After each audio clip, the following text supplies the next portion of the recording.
the biggest story, crazily, because this is the NFL, right? As Jay Glazer likes to say, the greatest reality show in the history of the world is the NFL.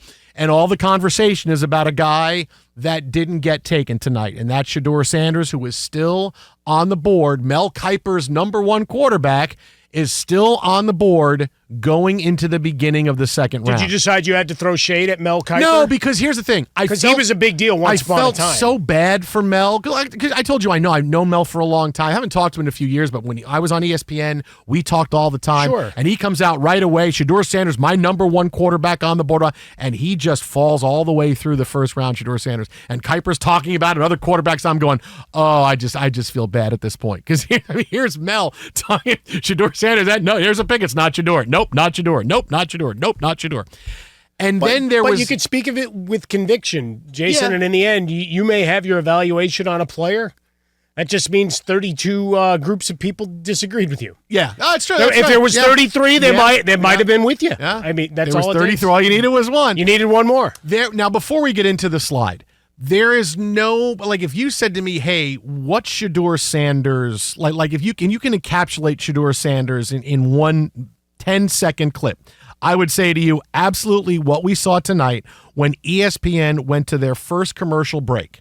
And Shedeur Sanders hadn't been taken yet, right? They had the first couple picks. We had the big trade with the Jaguars and the Browns, which we'll get to in a few minutes. And you hear Mike Greenberg saying, hey, coming up, and Shedeur Sanders, of course, where is he going to go? And they cut to his draft party, or where he's going to be. And it's a wide shot of a couch that's got two pillows that say legendary on them. Behind him, in all different kinds of script and font, are all words describing Shedeur Sanders. It says legendary. It says perfect timing everywhere, which I think is a really great troll job, right? He doesn't play on time. That was a big thing the unnamed coach said yesterday. Shedeur Sanders doesn't play on time. And he's got perfect timing and money signs everywhere. All of this in huge font behind the couch, and he's not in the camera. Nobody is on camera. It's an empty shot of the couch. That is Shedeur Sanders. That is so on brand. I can't even tell you. It's absolute perfection. This is a guy who is so full. He's full of himself. He's full of what he can do. He is full of confidence. He has it all going on, right? All of this.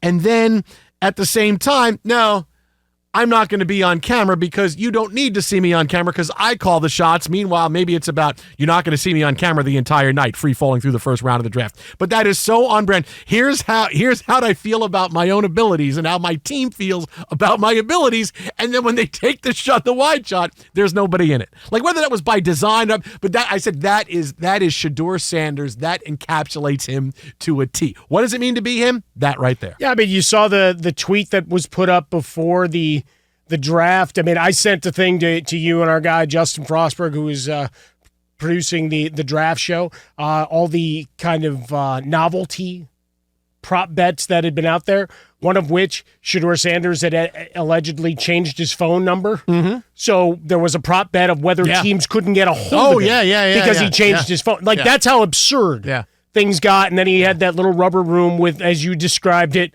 with all of those, kind of like something out of Jared Leto's Joker. Uh-huh. Right? I mean, tell me that wasn't exactly it right there, that you couldn't have seen his ass sitting on that throne right there. So all of that and a lot of buildup. And even when the Giants traded up to get Jackson Dart, there was the shot back to the spot. Is this Shedeur Sanders? Hey, so I'll take being right about that. The Giants were going to trade back into the first round for a quarterback. It was a different quarterback, but I said 25 to 32. Well, you didn't put a name on it. Right? Here they just said there was going to be one, and there it was. You can be an insider. But I will say this, to be serious and take this to a point. I am absolutely shocked. I am. And this is, you and I have been doing this for a long time. We've been in sports for a long time. There are stunning stories. There are stories that shock you. But as you do this for a while, stuff becomes less shocking. Then it becomes more, jarring for a few minutes, and then you understand, right? Just because you do this for a long time. I am shocked that he fell all the way through the first round. I am stunned that he did not get taken, that the fall didn't stop at 9, didn't stop somewhere at 15 with someone trading up, didn't stop with the Steelers at 21, didn't stop with anybody coming back into the first round to get him. I am stunned that this is a guy that is that good. And whatever you feel about him, maybe is he not one of the top 2 picks? Okay, but now it's like someone's going to get an absolute bargain with Shedeur Sanders early in the second round. Maybe now it's the Browns who are going to say, hey, look at us, man. We're winning. We made the big trade. We got this. We're going to get our quarterback. Like, Shedeur Sanders is really good, and I know that people get caught up in minutia, and teams were afraid to pick him. You get turned off by whatever happens in the interviews. You look at tape. You wonder how good he really is when a quarterback's got to be a gut feel, and we've watched him, all the things we've said about him for the past couple of years. He's tough. He delivers the ball. He's got confidence. There's other stuff you don't like, I understand.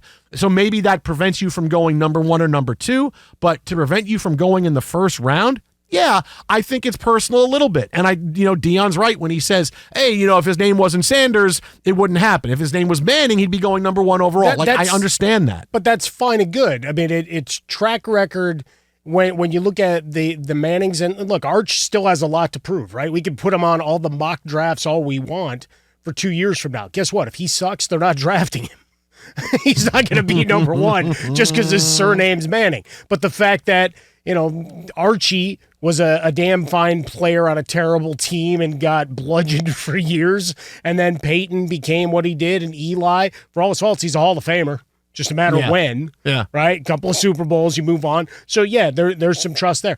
One of the things being the surname of Sanders, though, he's never been coached by anybody other than Deion, which doesn't help, right? We've talked about it from youth sports, in perspective, as you were coaching your daughter, whatever, it was something you were concerned about, and it's something we've certainly watched other friends, family members have to deal with. At some point, you have to understand there's the break that handing off. Have. So since he's now finishing college and hasn't had that, it becomes all right.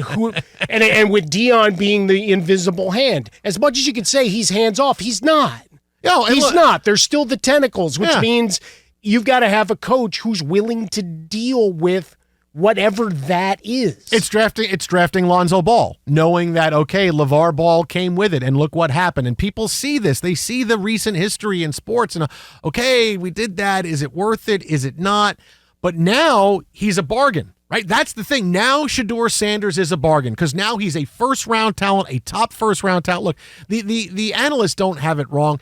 Again, it does seem a little personal because I've never seen criticism so over the top about how we don't like this guy, which I'm like, okay, you know what?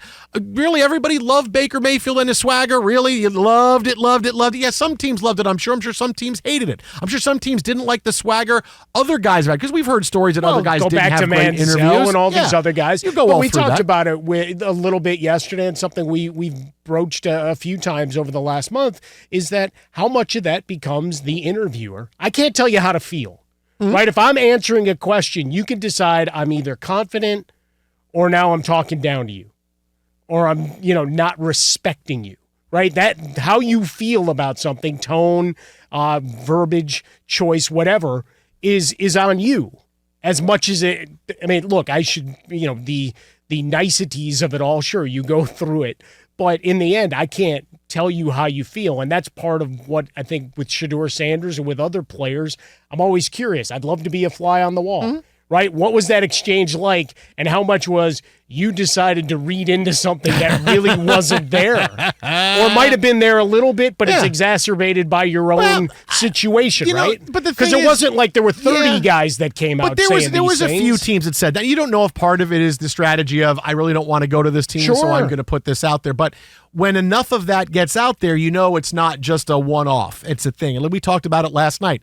It's a job interview, and you're trying to sell yourself, and you don't want people to not give you a job. And that's kind of what happened. Team said, okay, we're not ready to turn our franchise over to you for a first-round pick. Now, unless you're on the dole and you really don't want to go back to work, but you got to check a box and get someone to sign a sheet. But now, second round, the Browns, okay. Now you'll know if the Browns are tanking or not. If they take Shedeur Sanders in the early part, you'll know if they're tanking. Oh, we're staying away. It's okay, what are you really going to do?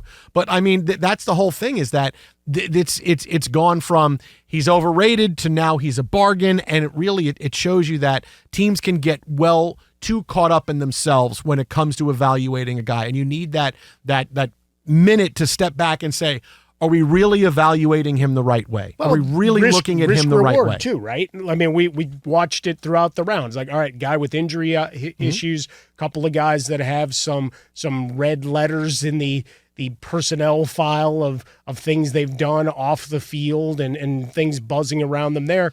But if you get it wrong with the quarterback, especially with the surname of Sanders this case, you're the guy that's probably being shown the door. So you go with the safer pick. You take the double instead of swinging for the home run.